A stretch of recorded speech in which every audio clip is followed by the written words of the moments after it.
Rhaenys offers her advice, while Rhaenyra buries Eric and Eric. She predicts that soon they won't even be able to recall what started the conflict in the first place. Yes, Rhaenyra claims that's when they plotted to usurp her crown. Rhaenys wonders if it was before Aegon High's birth. She says that soon we'll be at the point when none of it will matter.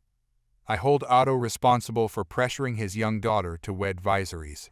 She recommends making another attempt to beg a license before the battle starts. She cautions, a war between kin is the most hateful to the gods. And a battle between dragons is the bloodiest kind of war. As expected, Seasmoke soars above Dragonstone and lets out a cry. Mysaria implies that the dragon is by itself, implying that a new rider is approaching. Is that Mysaria? It appears that she will join her council.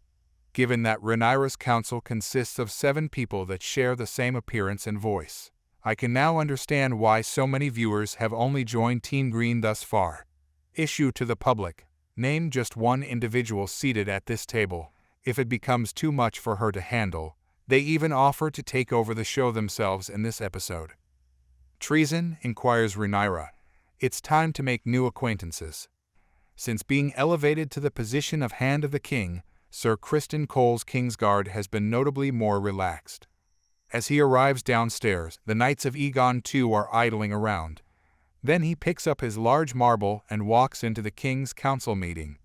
At these events, everyone stares at a marble, which I find odd. Is it possible to alter them? Is there a ceremony for marbling? Hopefully, we will revisit this topic. Here's an update on the King's small army. Tylan Lannister, the Master of Coin, declares that his twin brother Jason is gathering soldiers at Casterly Rock. While Otto is now traveling to Old Town to meet with his grandson Daeron, Lord Jasper Wilda is having a conversation with the Hightowers. Maester Orwell says, "We should bring these armies together and strike as one." Tylan believes that's a ridiculous notion. Sir Criston refers to the Riverlands as the key to the war, and he proposes that he personally lead an army into this region of Westeros. Although King Aegon II approves of Cole's scheme, Alicent believes it is ridiculous.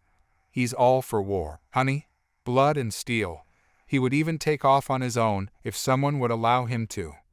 Sir Gawain Hightower, Alicent's elder brother, joins Cole on the show for the first time since I'm not kidding the jousting competition in Season 1, Episode 1. Although he is a little disappointed that Cole took over his father's Hand of the King post, he still supports the monarch. Alicent sighs and says to Cole, "May the 7 lead you."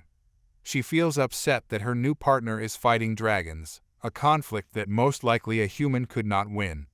When Baela sees them on Mundenser, he gets a taste of human versus dragon combat for the first time.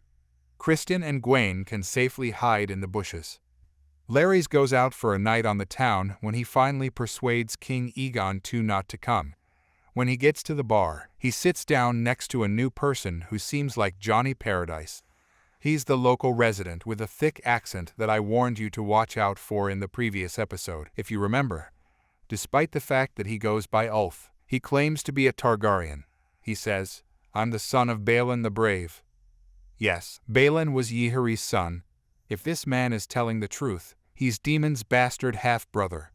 He is the first to call out for King Aegon II and bow his head when he comes, even though he has informed his friends that Rhaenyra's son, Jace Velaryon, is the legitimate heir to the kingdom. Ulf is keeping an eye on his neck. Later, Aegon II discovers Aemond with his preferred sex partner, the only woman he has ever shared a bed with, so that his knights might have their way with her. He throws his brother out of her chamber while intoxicated.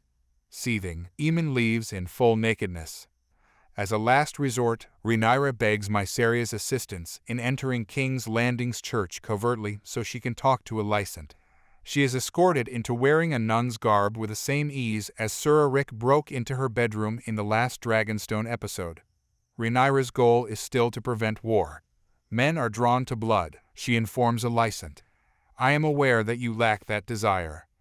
The two childhood friends apologize to each other for killing each other's offspring, while maintaining that neither of the attacks was their fault. Despite their growing understanding, they still